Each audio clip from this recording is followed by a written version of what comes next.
Salut, j'espère que vous allez très bien. Aujourd'hui, nous allons parler du pouvoir. Abonnez-vous sur notre page parce que ici, nous parlons de la profondeur.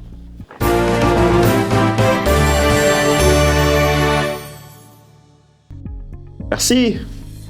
Tout le monde envie le pouvoir. Parce qu'en fait, le pouvoir, ça vous donne la capacité de pouvoir impacter des gens, manipuler, étancher votre soif, répondre à vos désirs le plus ardents parce que vous avez toutes les cartes en main. Évidemment, comme vous le connaissez, le pouvoir a deux dimensions. Il y a la dimension spirituelle et la dimension sociale et physique.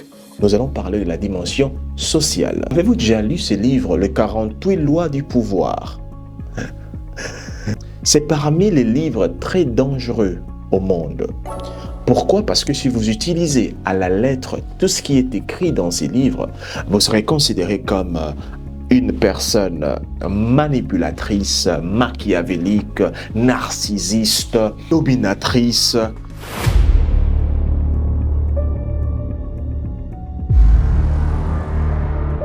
Quand même quelques lois dans ces livres qui sont parfois inhumains.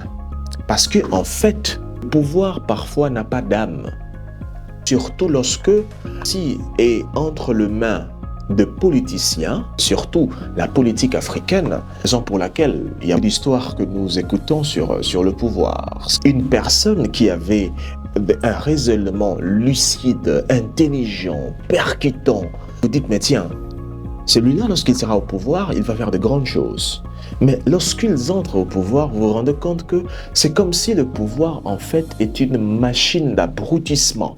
Donc, une personne perd son sens d'humanisme. Il y a des explications sur ça, mais nous ne sommes pas ici pour parler de ce domaine. Nous allons parler de faits sociaux. Donc, dans votre société, là où vous vivez, vous pouvez avoir le pouvoir d'impacter en adoptant certaines caractéristiques. Il y a 48 lois, mais aujourd'hui nous allons parler que de 3. Donc, la première loi dit « Ne surpassez jamais votre maître ».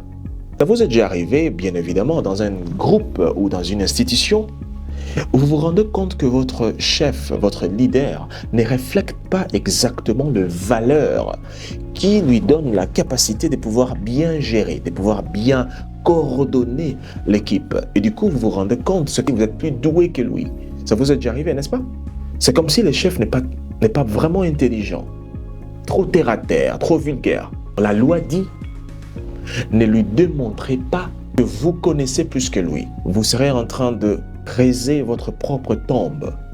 Parce que, en fait, votre chef a les cartes.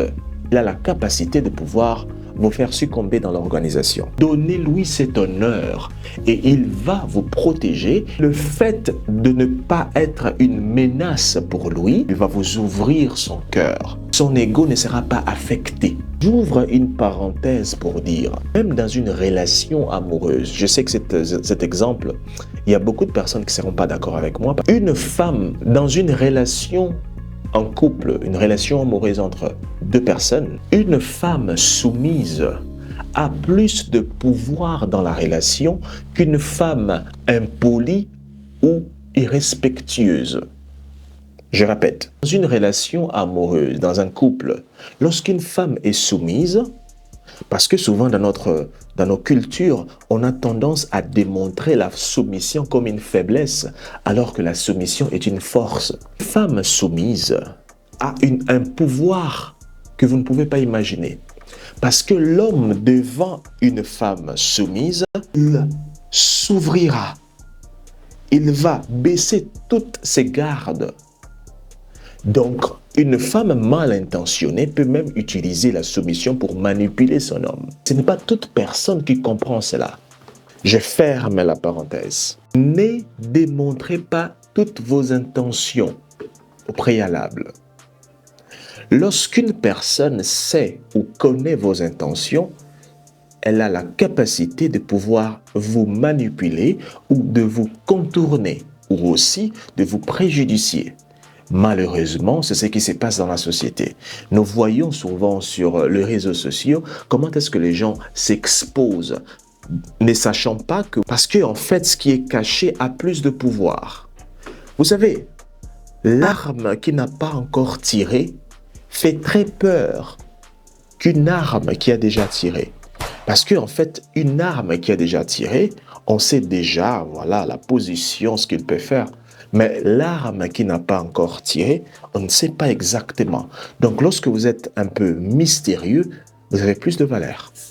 Écrasez totalement votre ennemi. Ouais. Lorsque vous n'écrasez pas totalement votre ennemi, vous n'aurez pas vaincu, en fait. Donc, tout ce qu'il faudrait faire, c'est de neutraliser totalement votre ennemi. Alors, je vais vous donner un exemple dans la Bible. Vous connaissez l'histoire de Goliath et David, n'est-ce pas? Est-ce que vous savez pourquoi est-ce que David a coupé la tête de Goliath et non pas les mains, les pieds, le bras? Parce que, en fait, une personne peut vivre sans pied, sans tête, c'est impossible. Donc la tête, c'est la base, c'est la fondation. Donc pour détruire complètement l'ennemi, il doit s'attaquer à la tête pour le neutraliser complètement. Je crois que ce sont des lois très sensibles et